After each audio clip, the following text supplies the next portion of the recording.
নমস্কাৰ, মই মালবিকাই মোৰ আন এটা ভিডিঅ'ৰ জৰিয়তে আপোনালোকক মোৰ চেনেললৈ স্বাগতম জনাইছোঁ। আজি মই এটা আচাৰৰ ৰেচিপি লৈ আহিছোঁ। আহক এই ৰেচিপিটো মই কেনেধৰণে বনাইছোঁ তাকে চাওঁ।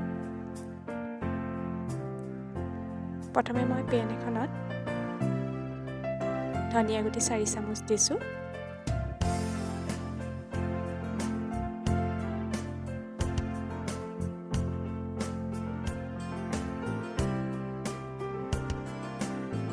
জিৰা দিছোঁ 3 চামুচ।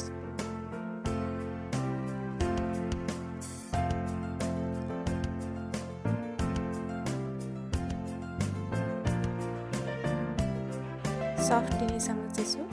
ক'লা জিৰা 1 চামুচ দিছোঁ। আজৱাইন 1 চামুচ আৰু দিছোঁ পাঁচফোৰণ।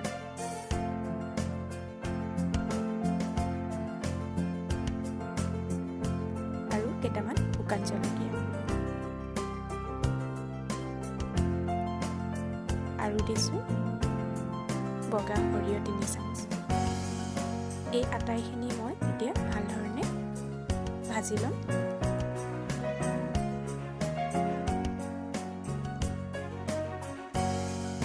মছলাখিনিৰ পৰা সেমেকা ভাৱটো আঁতৰি যাবৰ বাবে মই এনেধৰণে মছলাখিনি ভাজি লৈছোঁ।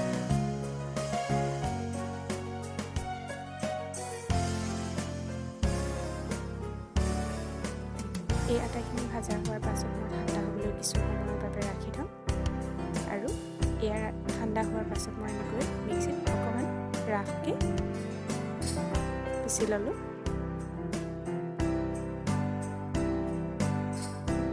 আনহাতেদি এটা চচপেনত মই পানী এনেকৈ উতলাই লৈছিলোঁ আৰু এতিয়া মই ভালকৈ ধুই লোৱা জলফাইখিনি মই ইয়াত দি দিছোঁ।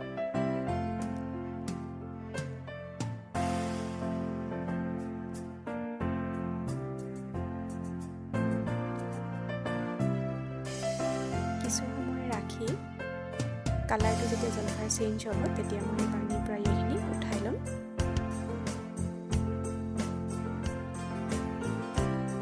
আৰু এতিয়া এনেধৰণে এইখিনি কাটিম। যদিহে ইচ্ছা নকৰে গুটিটো আঁতৰাই দিব পাৰে।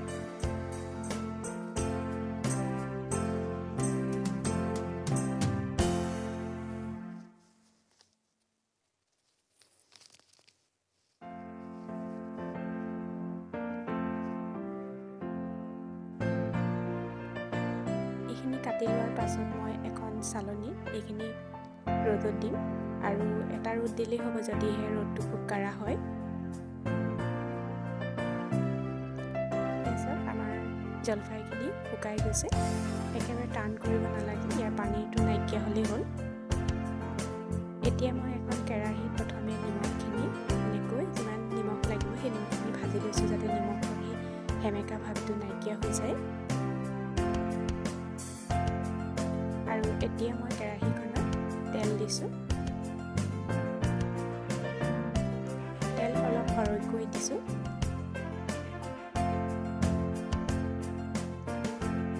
তেলখিনি সম্পূৰ্ণ গৰম হোৱাৰ পাছত মই এইখিনি চিমত আনি লৈ জলফাইখিনি ইয়াত দি দিছোঁ।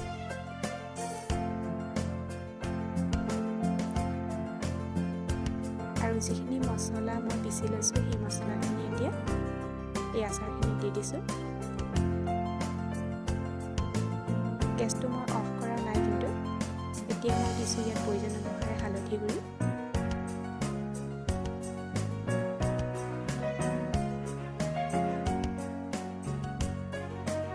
আৰু দিছোঁ ৰেড চিলি পাউডাৰ।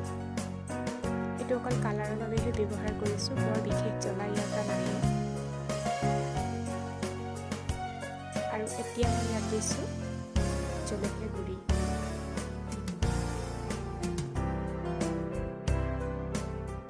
আচাৰ যিহেতু অকণমান জ্বলা হ'লে ভাল লাগে, সেইকাৰণে মই জলকীয়া গুড়ি ব্যৱহাৰ কৰিছোঁ। লগতে যেতিয়া মই মছলাখিনি পিচিছিলোঁ তেতিয়াও কেইটামান জলকীয়া দিছিলোঁ।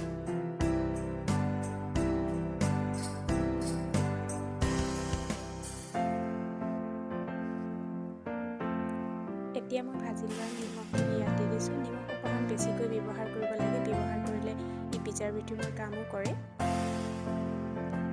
আৰু দিছোঁ মই ইয়াতে চেনি 2 চামুচ।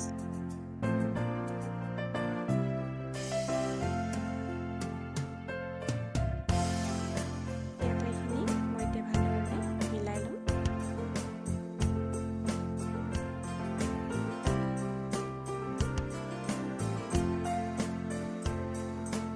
এতিয়া মই গেছটো অফ কৰি দিম আৰু এনেকৈ ঠাণ্ডা হ'বলৈ দিম। কিছু সময় ঠাণ্ডা হোৱাৰ পাছত কালাৰটো চেঞ্জ হৈ গ'ল। এতিয়া মই ইয়াত ব্যৱহাৰ কৰিছোঁ হিং।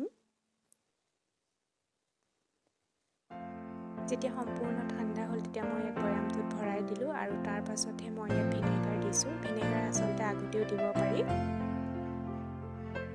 আৰু এতিয়া মই এইখিনি তেল দিলোঁ, তেল দি এতিয়া এইখিনি ৰ'দত দি দিম।